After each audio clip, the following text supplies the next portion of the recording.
hereby call us to order. We have a quorum, and so our public comment issues or items that are not on the agenda may be raised by the public at this time. Citizens should speak from the podium, begin by stating their name, and limit remarks to less than 3 minutes. Committee members may request that a discussed item be placed in a future agenda. The committee takes public comment on all regular agenda items during the discussion of those times. Is there any public comment? Any comment from members of the board? Okay. Well, let's move on to the consent agenda. Shall we consider approving the July 19th Animal Shelter Advisory Committee regular meeting minutes? Since we're not under Robert's Rules of Order and we have it calling it a consent item, I'm going to ask if there's any disagreement. If not, we'll say by consent so ordered. Okay. Going on to the regular agenda, discussion and possible action related to monthly shelter numbers for July of this year. Morgan. Thank y'all so much. We have a number of items today, so I want us to be able to have the freedom to delve into those items that I think will warrant a little bit more discussion. And so with your permission, I'll go through these monthly numbers and certainly stop me, flag me down if I'm going through them too quickly. It's not my intent to gloss over anything by any means, but I think we can hit the high points and still have a valuable discussion. So for the month of July, we still were in the heat of summer season. We had a high number of new arrivals of animals, 575 animals. We did have 193 adoptions and rescue transfers, so a very healthy amount there. 72 were redeemed by their owners, so that is a above average amount. We had 263 that were euthanized, and of course we'll talk more about that as well. And then we had 173 animals come through the microchip clinic. So we had our most successful clinic ever. At the actual date of the event, we had in excess of 135 animals come through for their microchip. I had announced it, of course, at our last meeting that we were having that. We got a lot of good press, a lot of good coverage. We hadn't had one in a while, and so we saw a lot of participation in that. We also had another 30 or so people just come through that week who said, I'm not available on Saturday, but I know y'all do this all the time because, the fee was still $13. It was the same microchip you can get 10 to 6 Monday through Friday at our shelter at any time. And so it was, we saw a lot of activity through the shelter getting microchips, and then out in the community, a very healthy event there. We did end the month with 313 animals left in the shelter. That, of course, is high. It's not what we're used to carrying at the shelter, and but wait, there's more. When we get into the future months, I think that we can have some discussion on that capacity there. Then, of course, of the 263 animals that were euthanized, 183 cats, 67 dogs, 13 wildlife, which included 3 deer, 1 possum, and 9 skunks. Another way to break down the number of animals euthanized is on the next slide. We had 164 that were euthanized for sick, injured, or failure to thrive. I touched on this a little bit in a prior meeting about our kitten season, that our kitten season was particularly brutal on intakes, new arrivals, 1-day-old kittens without a mama, things like that were just really hard on our staff, really hard to accommodate with the public. And really in July, when you would expect to be on the other side of that kitten season, we had 99 of these euthanasias were due to failure to thrive. So these were young kittens that didn't make it. And so we are working to try to get ahead of kitten season this year with more community outreach. I've reached out to Anthony in the Public Information Office because ideally, if you do have community cats, if you have your own cats, if you do see cats that stay on your property, you would ideally want them spayed by December to prevent them going into kitten season. Because this time of year, we have mamas coming in with their 4 or 5 month old kittens and are already pregnant again.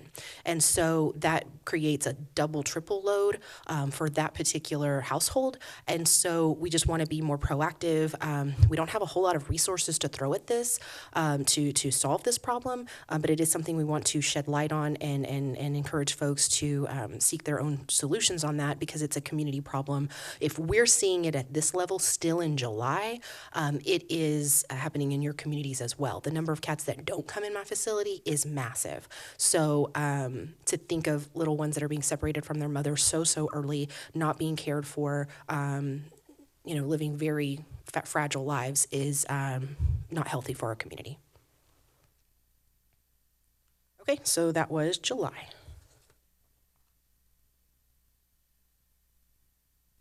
And if you like, no action needed on that one. We can move on to the next item if you like. Please. Let's go on to August of 2018. Okay. So for August, maintained very close to July with 574 new arrivals. Again, a very high number of new arrivals. We did have 181 animals adopted and rescue transferred. We are clear the shelter event this year. Contra Valley Paws deployed a ton of resources to have a really healthy event. A lot of resources went into that event. It didn't perform as well as we had hoped, but in the meanwhile, August still was a strong month for adoptions and rescue transfers, back down to about an average amount on owner redemptions, and then unfortunately 284 animals were euthanized, and about down to an average number through the microchip clinic of 44 animals just getting microchips. And this is the month we started something a little different where so microchip is required if you live inside city limits. So state law requires a registration of animals, okay? And if you've had pets for a while, you remember they used to get the silver tag with the house on it with a number on it. That was for that pet. So a few years ago, 2015, I believe, we adopted an ordinance at the council level that we would no longer do those hard copy registrations because we found they were really ineffective, but we would require a microchip if you're inside city limits, okay?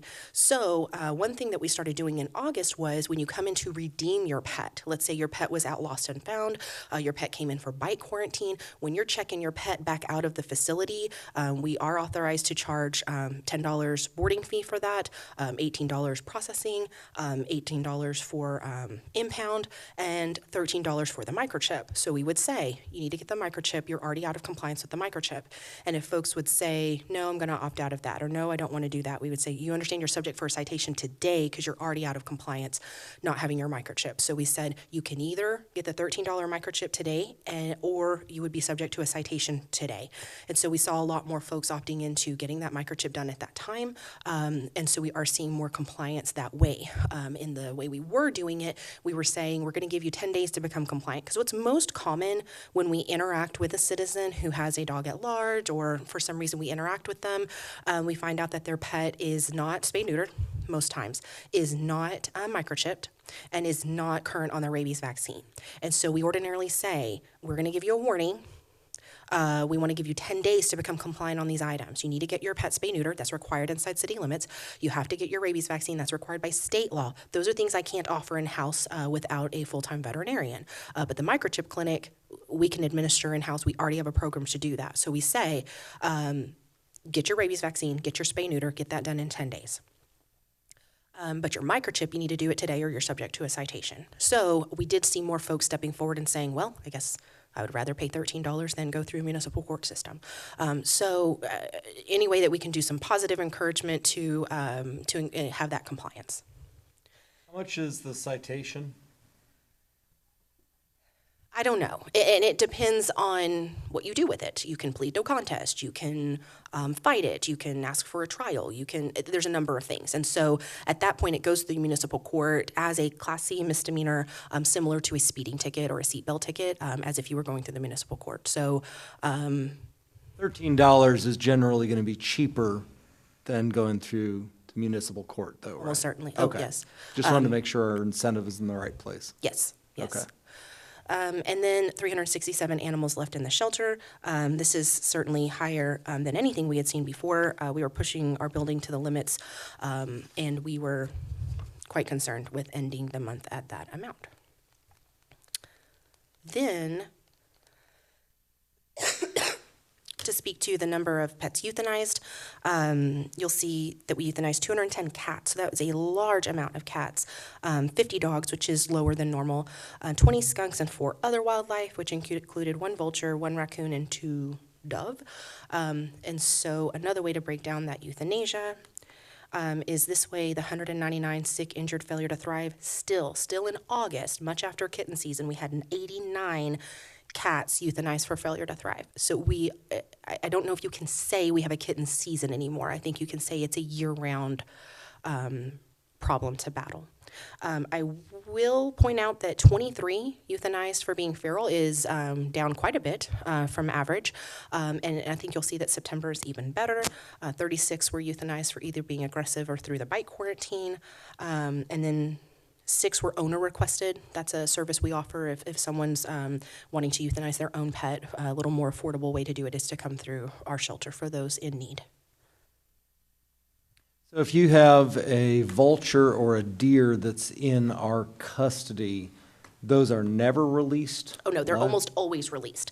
The only Okay. reason we would consider euthanasia would be because, a good way, if they're injured. Okay, so the best way to explain that, I'm sorry, y'all, I'm fighting with this thing today. Okay. So you'll see that 24 wildlife were euthanized, right? But only 20 were euthanized just because they were wildlife. And that's because we can't safely transport skunks without getting sprayed and spraying everyone. So you'll see the other 4 wildlife that were euthanized are going to be up here in sick, Okay. injured, failure to thrive. So we'll get a call that there is a vulture on the side of the road, somebody hit it, it's dying. We will come on scene and be humane at that time. Okay, thank you. Okay, so that is it for August. Let's go on to September. September, we saw a little bit relief on intake, 505 new arrivals, which is still a lot, y'all.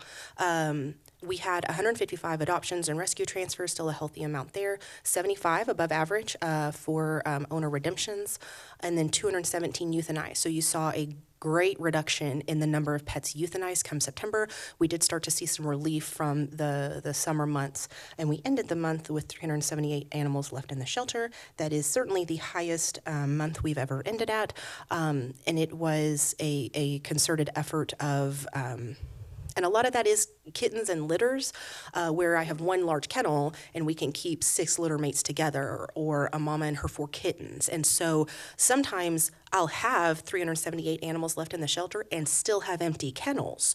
And sometimes I'll have 378 animals left in the shelter and I've got wire crates and I've got to get these dogs out really quickly into some place because state law prescribes how these animals must be cared for, but it's a pretty bare minimum requirement that they have to be able to stand in their crate, turn around, be offered water twice a day, be offered food once a day. And, we strive to be better than that and not to just do the bare minimum. And there were days that we were facing, we were certainly keeping up with the minimum standards, but it's not how we would like for our animals to be cared for. So it's a weird dynamic to know, I have this large number of animals in the shelter, but so many of them are litter. So we were fighting that. That's not to say that we weren't calling in every resource and begging, if you've ever thought of fostering, this is the time to foster. If we've ever called in a favor to do a transport to a facility, this is the time to do it. And we did a lot of that as well to try to manage that population. Thank you. And so I mentioned that euthanasias were down at 217 euthanasias. This 12 feral cats were euthanized. That's an all-time low. And that's not to say that our feral cat, community cat situation is solved, but I would say that it is better. From what we're seeing come in the shelter. Again, the nature of cats, of course, is that there's so much going on in the community and the activity in the community that we don't see in the shelter, but as kind of a cross-section or a sampling, I think that that's pretty positive. And that is September. Thank you. Discussion and possible action related to annual shelter numbers for fiscal year 17-18. So I did want to bring, I know we talk about the numbers every month, but I wanted to just bring us kind of, a status update. Where are we? How are we operating as a community? And so I wanted to kind of talk about fiscal year 18 compared to the prior year. and see where we were, right? So intake was up. This is the first time intake has been up in at least 7, 8 years, where it increased to 5,915 new arrivals. That is up 22% from last year. I know that Ms. Wilson and I have talked about that across the state intake is up, and that's really all I can attribute it to. I will say that we were also fully staffed on animal services officers for the majority of the year, so we had a lot more proactive items going out in the field. But on a daily basis, when you're at the shelter, the vast majority of animals that are arriving, the vast majority of new arrivals are citizens bringing pets to the door. The animal services officers are out trying to find other solutions, trying to reunite pets in the field, releasing wildlife instead of euthanizing wildlife, those kind of things. So we are not, the vast majority of that is folks bringing in pets. And some of it is Good Samaritan, citizens saying, hey, I found this dog. Some of it is suspicious Good Samaritan, if I can make such an analogy, that they say, oh, here are some dogs that I found, and they are tiny puppies. Like, how did they wander up on your property, ma'am? And they have names. Oh, I found this dog. We named it Cherub. And so I think that there is still some work to be done for community outreach for folks to, I don't know, there's a lot of rumor and conjecture out there that folks feel like if they own or surrender a pet, we're going to automatically euthanize it. Or, and this is true, that if they own or surrender a pet, they almost certainly will be added to a do not adopt list. And so we do find some suspicious activity there. So the vast majority of that is people bringing pets into the shelter, and the vast majority of that is people bringing in strays, be it truly stray or not stray. So we are seeing, that's not to diminish the number of owner surrenders that are happening, which is, we had talked about capacity a while back, and we are still working through the legal, implementation of that. But for new arrivals, for it to be increased, there's a lot of things that went into that. Okay.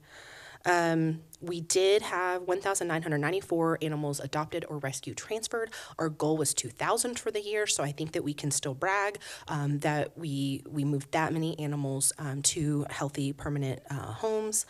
We also had 706 redeemed by owner.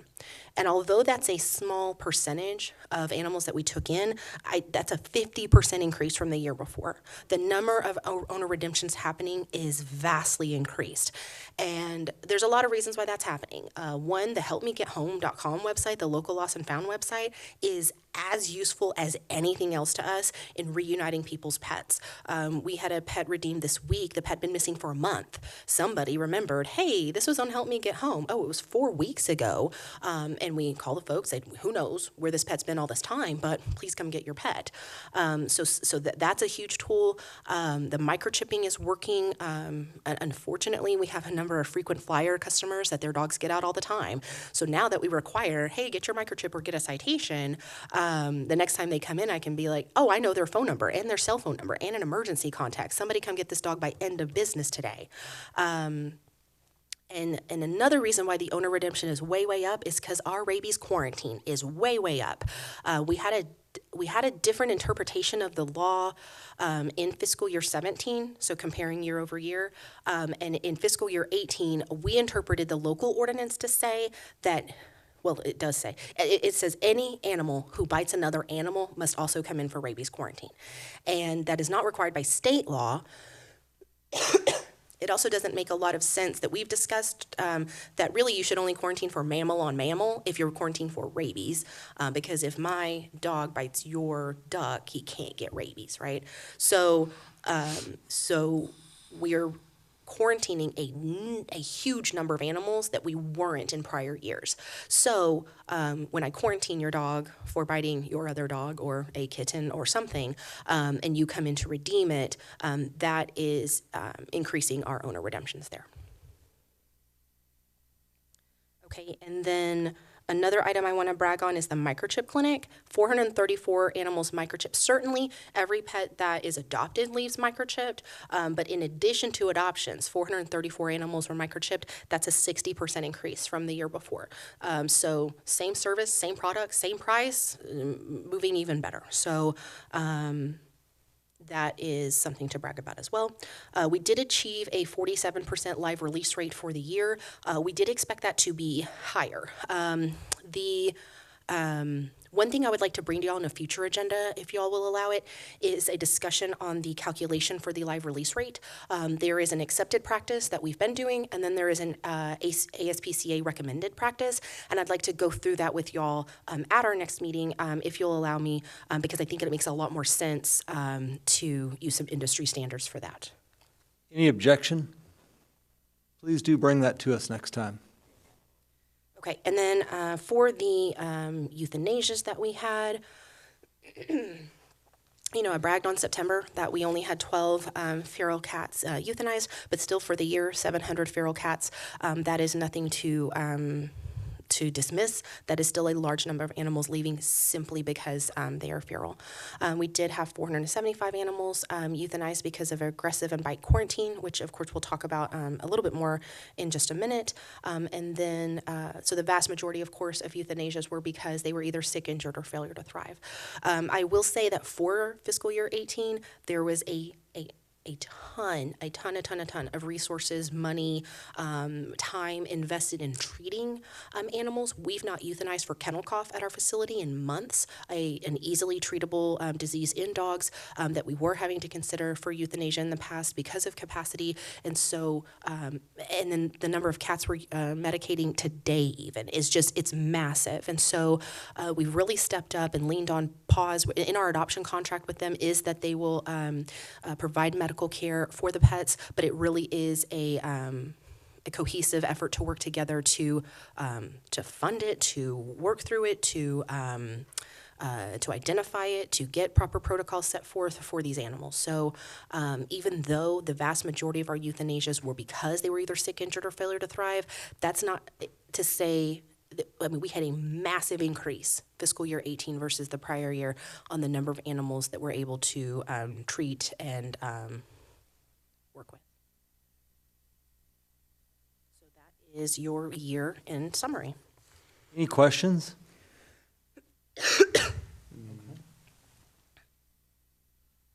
Let's move on to item 4E, discussion and possible action related to canine parvovirus outbreak in the community.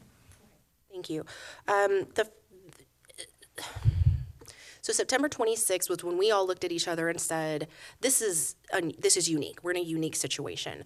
We do encounter parvovirus in canines a lot, especially throughout the year, but particularly in the summer. And so we're used to identifying it, getting treatment for it, but around the September 26th timeframe, we expect to see canine parvovirus in puppies under a year old. We also expect to see it in animals that are not vaccinated. But we were seeing pets, fully inoculated adult dogs. One in particular, when we fed at 4 p.m., he was fine, had no symptoms. When we came into work at 7 the next morning, he was gone, y'all. I mean, no symptoms, no opportunity for treatment, couldn't rush him to the vet. We found him deceased the next morning. We had another adult dog that died after we rushed him to the veterinarian. And so that was when we said, well, let's ask some tough questions here.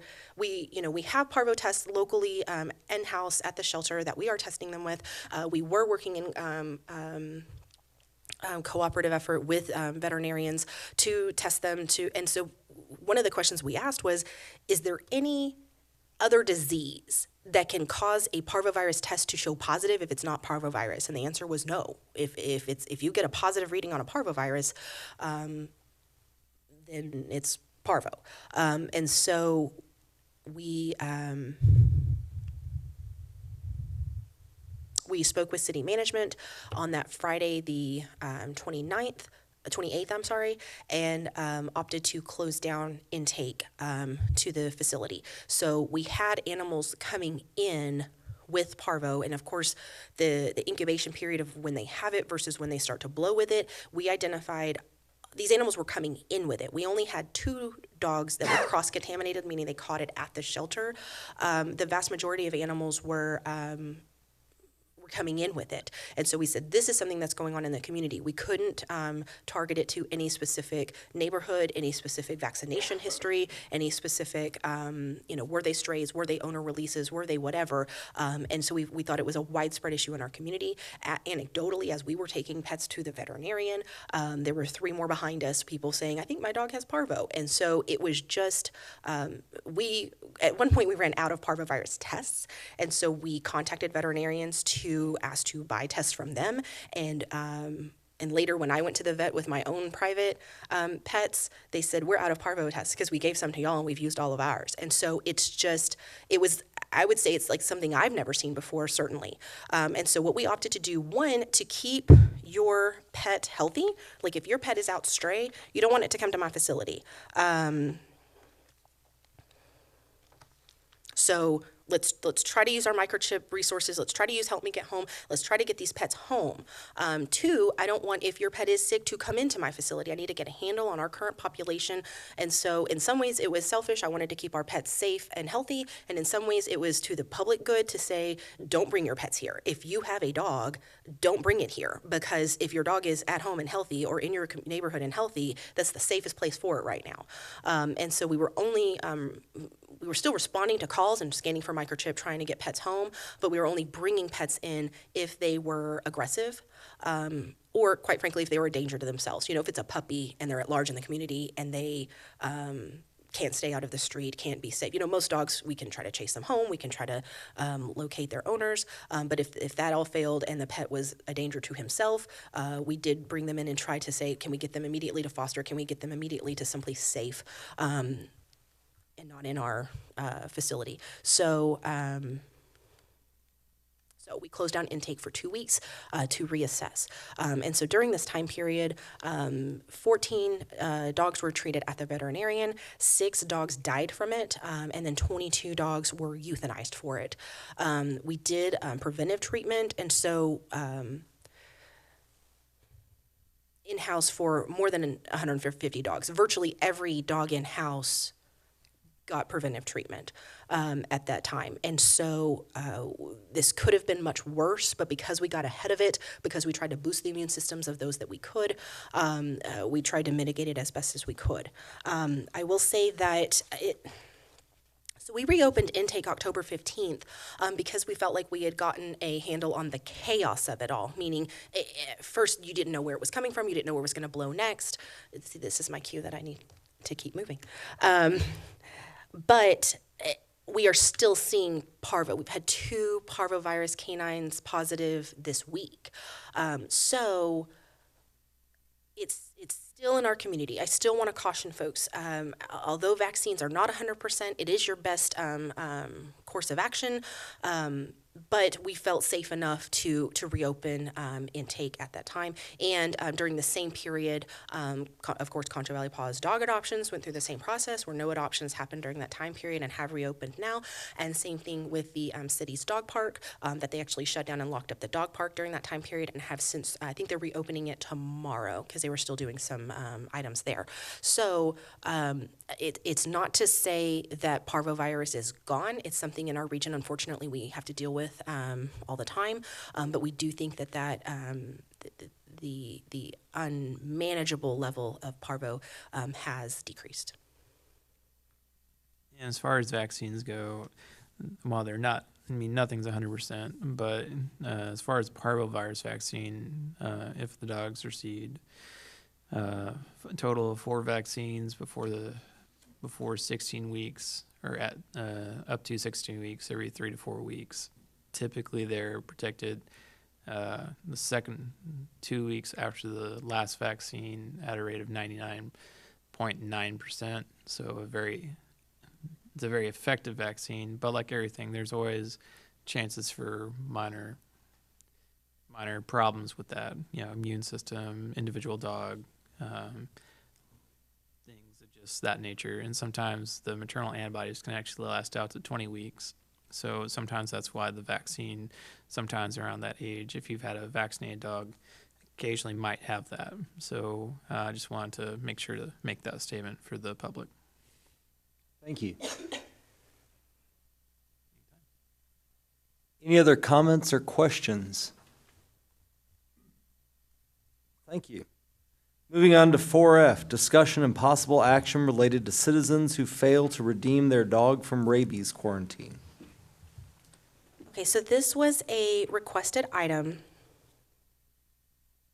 So I wanted to update y'all from last meeting. So first, when your animal comes in for bite quarantine, when your animal comes in for any reason, there's already an adopted fee in place of $10 per day per animal that is intended to contribute towards the care of that animal. It almost certainly does not cover what it actually costs to care for that animal, but you would be charged that fee whether your pet came in as lost or found, or if it came in for rabies quarantine. So if your dog is out running loose today, your neighbor picks it up, brings it to me, you pick it up tomorrow, we will charge you a $10 boarding fee for that. I'm sorry, I'm trying to make sure I don't get ahead of myself. Okay, so if your pet comes in for rabies quarantine, the rabies quarantine period is 10 days of observation. The release date is provided to citizens on the day of the incident. So you know if your pet was involved in a bite incident on October 1st, 10 days later, this is the day you need to come to my facility. And that is if your pet was impounded on the day of the bite, which does not always happen. But we will let you know at the date of the bite incident, this is the release date. We leave documentation with the citizen related to that because it can be a chaotic time. A lot going on. So we let them know when that pet is going to be released from bite quarantine. Then we notify you again the day of the release. So on the 10th day, we call you and we say, hey, good news, your pet has passed rabies quarantine and is ready to be picked up. So let's say you come in and you would pay for the owner redemption fee would be $10 per day times 10 days to get your pet out of rabies quarantine at that time. And again, that is per pet. It's not unusual that we have 3 dogs involved or multiple pets involved, and so that would be $10 per day per pet. Okay, so state health code provides that animal becomes property of animal services on the 14th day, okay? So let's say I told you, hey, today's October 1st, your pet releases in 10 days, and then on the 11th day you don't come, the 12th day, the 13th day.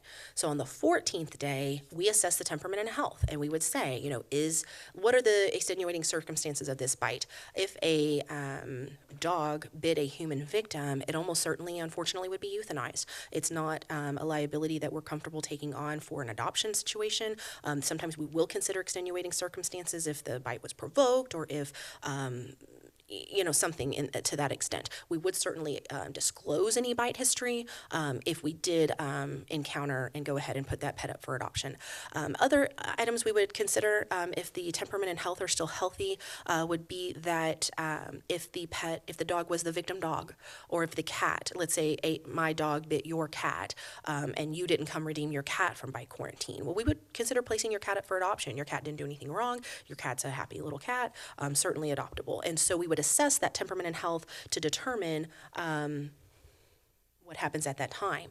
So one of the things we talked about was the request from Ms. Wilson specifically was, how do we promote more responsible pet ownership?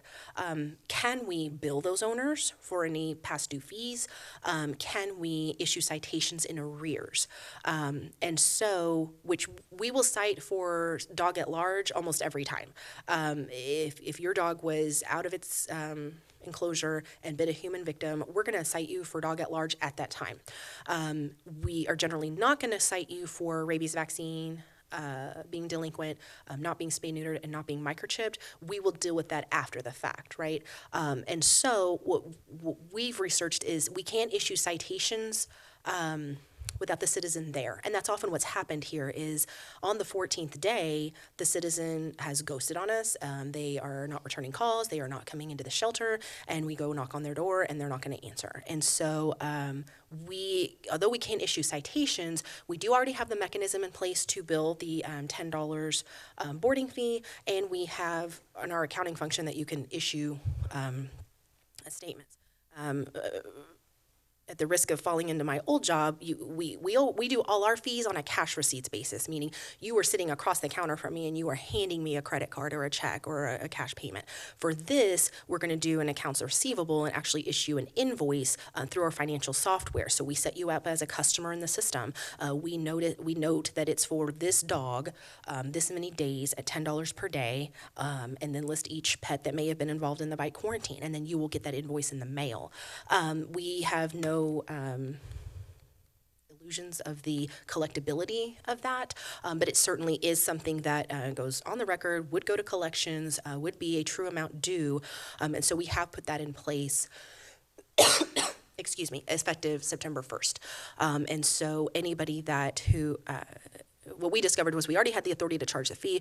We already had the mechanism in accounting to charge the fee. We needed to go back and just make sure that happened. And so if you and the reason we do this is, the reason we felt comfortable doing this was, one, we want to promote responsible pet ownership. If you're here to stand up for this pet and advocate for this pet, I need you to do so. Second of all, we advise on the day of the bite, it appears you can't handle your pet.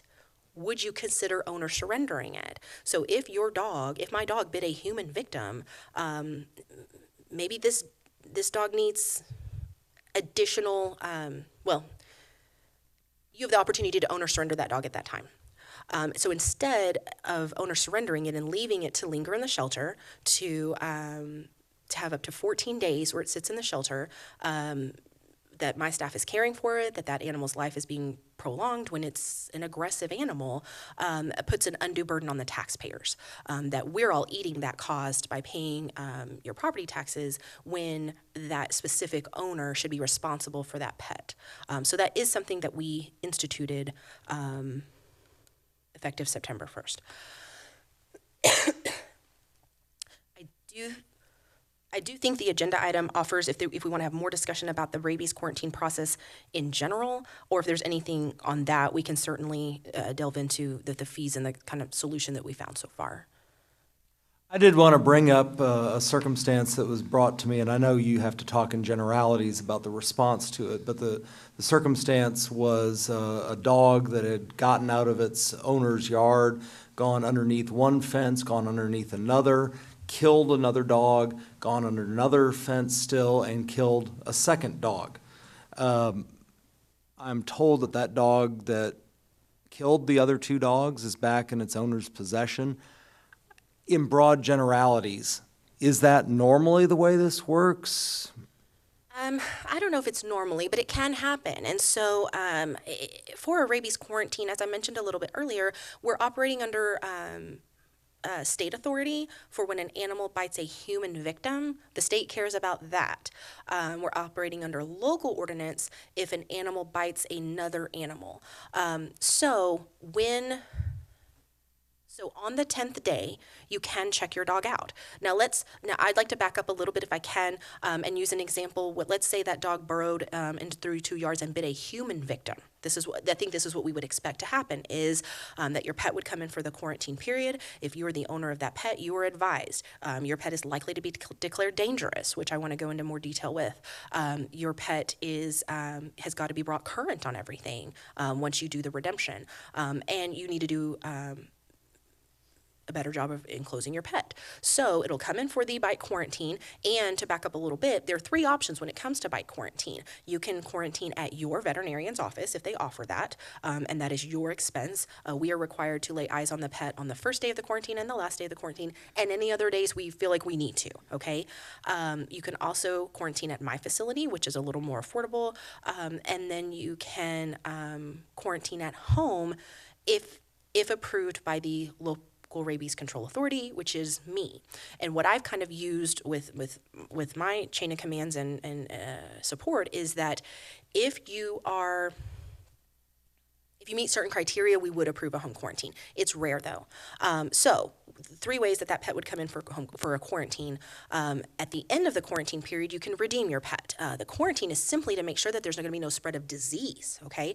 But there also is a court issue where so if your dog bit a human victim, I have the authority to declare it dangerous. So I would issue a letter, and it would state that you need to provide a secure enclosure that has to be inspected by animal services officers. And so that would, whatever that needs to be for your pet, a reasonable enclosure that your pet can get out. If your pet is a fence jumper, we're going to ask for something more than a fence. If your dog is a digger, we're going to ask for something more than your standard fence. So one, that is one requirement of the dangerous dog declaration. Two, you have to pay $100 fee per pet per year to register that you own a dangerous dog. And three, you have to carry a certain level of insurance. I believe it's a $100,000 liability policy. So those three things are required if I declare your dog dangerous. So if your dog bites a human victim outside of it, it's unprovoked, outside of its enclosure, I am going to declare that dog dangerous. And we're going to let you know that, hey, your dog's going to be declared dangerous. So one, your neighbor's going to have some recourse to come back to you for restitution, perhaps. Two, you're going to have to be compliant with all these dangerous dog requirements, including the fee. I'm so sorry, y'all. Three, you are going to have to pay the boarding fees and redemption fees. And four, you're going to have to get your pet current. Almost certainly, this pet is not spay-neutered, is not rabies vaccinated, is not microchipped. Once citizens learn that these are all the requirements because their dog bit a human victim, they almost certainly will go ahead and own or surrender the pet at that point. So when it comes to a dog biting another pet, any other mammal-on-mammal bite, all that's out the window. I don't have the authority to declare the dog dangerous. Thank you so much. But I do have the authority to submit a complaint through the municipal court system to have the dog declared a nuisance. Okay, so it is a longer process because it goes through a court process. It is also it's at the court's discretion to determine what the recourse is. Could the court require a secure enclosure and inspected by animal services? Sure. Could the court require a $100 fee per year? I don't know. Could they assess restitution to the victim for these owners of the victim dogs, for the veterinarian bills, all of that? Sure. So within 1 business day of the bite happening, whether it's human or not, we submit a complaint to the municipal court. If the victim also follows up and asks for restitution, it almost certainly will go before the court to be assessed against that owner. But in the meanwhile, the pet came in for rabies quarantine, the pet was healthy, we release it back to the owner. So unless the court intervenes and says, no, I issue a warrant that the pet must stay at the shelter until a hearing can happen,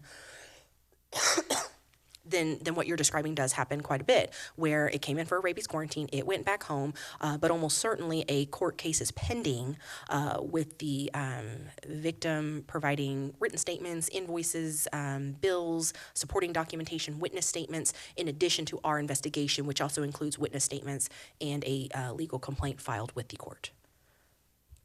Is it possible through city ordinance to give you the authority on a local basis to declare a dog dangerous and create a process similar to the human bite at the state level? I don't think so. I think, okay. The section of our ordinance which governs nuisances, when dogs can be declared nuisance, needs some updates, okay? In total, Teresa and I are working on overhauling the complete code of ordinances as it relates to animals to bring back to y'all for update and review. That is something we're considering, because I think a dog can be a nuisance, or a pet can be a nuisance for many reasons other than biting. And that's not really spelled out in our ordinance. And so we've looked at other cities, but they all still have a similar process on it goes through a municipal court system. So I don't know that I can be granted just carte blanche to issue dogs nuisance or declare dogs dangerous without the state health code, but we are tightening up our ordinances and hoping to bring y'all something that improves the safety of the community. Is that fair? That's fair. And, this is a question that's being asked kind of on an international level, actually. I'm part of an organization called the International Municipal Lawyers Association, and they just, I think it was yesterday or the day before, provided a copy of an ordinance that kind of addresses what you want. Of course, it still keeps it in a municipal court context. I haven't really had time to look through it, and I haven't shared it with Morgan, but as we're doing ordinance updates, we'll be looking at that as well. Thank you very much. But in that specific instance, if that dog is out again, please call us every time. If that dog, because even being outside of her enclosure, that dog is in violation at that time. So we do want to prevent future bites. We do want to prevent future attacks. And so we need to be notified every time that dog is out. I've got that, and I will pass that along to the citizens. Any other comments or questions? I'll jump on my soapbox real quick since I know y'all are reviewing ordinances and specifically looking at this. I know there are studies after studies that show that having a pet spayed neutered, of course having it current on vaccinations, helps with confinement and keeping your animal where it's supposed to be. I would venture to say it's a high percentage of animals are outside of their home or outside their enclosures when these bites happen. And then people walk away and abandon their responsibility and they have no consequence to the fact that they felled this animal. And in a lot of cases, the animal ends up being cared for at the city's expense, being euthanized at the city's expense. And, you know, we've got organizations like Concho Valley Paws that are working on rescue and treatment, and we're paying vet bills in the tune of $200,000 annually to try to help and save as many as we can. And so to see people just be able to walk away without consequence is very disheartening to me. And so I think this is definitely a step in the right direction. But the word citation is something you hear me say quite a bit. If we have ordinances and we have laws on the books, I would love for us to look at ways that we can help you, whether it's when you restructure the ordinance or whatever we can do to make those more enforceable. Because if we're going to require pets to be spayed and neutered in San Angelo, then we should require pets to be spayed and neutered in San Angelo. And you know, it's not just about keeping the numbers down at the shelter, although that's important, but it's instances like these bites and like these aggressive dogs. If they're spayed and neutered at a reasonable age, they're provided with the health care they need, you're not going to have these numbers of incidents. You're not going to have all these dogs dead on the highway because they've been hit by a car, all the at-large dogs that we're seeing. So I just really want us to look at if there's a way to write a ton of citations while they're in front of you and you're taking possession of that dog, and then maybe have a way for there to be an education process or certain steps that they have to go to for those tickets to be excused, or I don't know what the proper terminology would be, but kind of like we do with our driving citations. If I do X, Y, and Z, then that ticket can be dismissed. I mean, I understand the challenge that you have because you have to write that ticket in front of the person. So if there is a process where all of that's done at one time when they're there, and then we can work with them if they want to be responsible. If they don't want to be responsible, then they should have to pay whatever it is that those consequences are. That's my soapbox, because I've been doing this 10 years, and I'll tell you one thing, we're not going to kill our way out of this with euthanasia.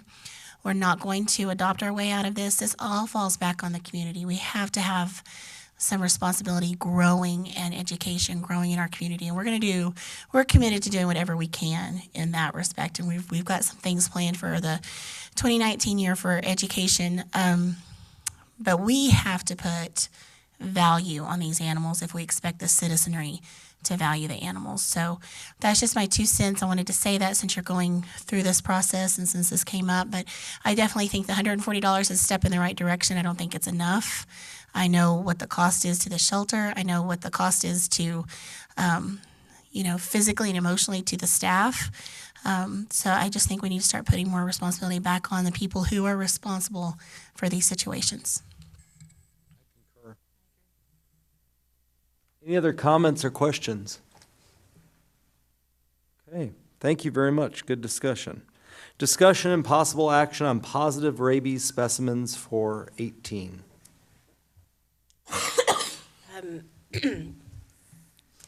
Mr. Maurer had requested that every time we have a positive rabies specimen, we go ahead and report back to you the parameters of how that happened. So I did want to share this one with y'all. We haven't had one in a while, but this happened on October 8th at Love Municipal Pool, which is closed, but a citizen was on the exterior of the property and encountered a bat. She said that the bat was injured, and so when we showed up at this, we advised her not to handle it. She disclosed that she had already handled it, and when we arrived at the scene, she was handling it with bare skin on the bat. And so we went ahead. So was the bat behaving strangely? No, I mean, it's daylight. The bat is, it's hard to assess a bat because what we're looking for in a suspicious wildlife, bats are high risk for rabies. But we wouldn't have tested him. I'm sorry. Ordinarily, when we encounter wildlife and we have a concern about rabies, it's because we see unexplained paralysis. We see a wild creature suddenly become very friendly, or a domesticated pet but suddenly become very aggressive, with no explanation behind it. And so those are the kind of early things that we look at with a rabies exposure. With the bat, it's difficult to look for those things. So because there was a human contact, it wasn't clear if there was a human bite, but you may not know with a bat. So we went ahead and submitted the specimen to the state. We were surprised to be notified that the bat was positive for rabies. And so we contacted the citizen immediately. We also contacted the state health department also contacted the citizen to contact their physician. They had questions for us specifically about, well, how does this work? And we're like, just contact your physician. We want them get them started on the post-exposure series as soon as possible. There were concerns about, health insurance and coverage and having a primary care physician. We were like, I don't care if you have to go to the ER, you need to see a physician today, because of course it takes 1 to 2 business days to get those test results from the state.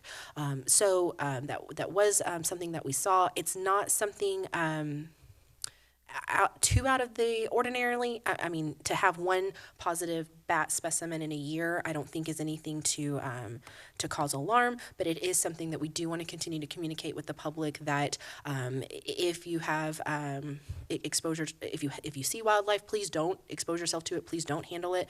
In particular, just to be smart broadly, for rabies specifically, we are looking at bats, coyotes, foxes, skunks, and raccoons. If you have a mama skunk that has a litter of skunk on your back porch, don't let your children play with it. Things like that. These are common. We want to have a common sense approach. Just in general, don't approach wildlife. But those 5 in particular that are high risk for rabies, we just get very concerned about the public health at that point. So we did want to share that positive rabies specimen there. The good news to that is that we did get to it quickly. We did get it tested quickly, and we did get that information back to the citizen in time for them to seek medical care. Do we have someone with the public health department or wherever following up with the citizen to find out if they Yes. actually were treated? So our contact at Department of State Health Services is Dr. Waldrop in his office, and he offices out of El Paso. He also has a station in Midland, and so they'll continue to follow up with the citizen to make sure that they completed their series and to make sure that they're to confer with their physician on any side effects or symptoms to watch with that. And they do that on any zoonosis, so any disease that can be spread from animals to humans, they're monitoring that and reporting to us when appropriate to update us. It's a very well defined and regulated process. It's been defined for quite some time. On a side note of that, there are people that occasionally actually refuse treatment, which is kind of weird, but don't do that. And people have heard of, there was one person that survived rabies. Well, they're in a wheelchair, they have tremors, and they were very fortunate to survive. There are only about 4 confirmed cases of survival. So, Wow. Okay. Any other questions or comments? Thank you very much. Do we have anything that you would like to follow up on? Anything you'd like to have put on a future agenda item? I did have one item for follow-up and administrative about future meeting dates. Yeah.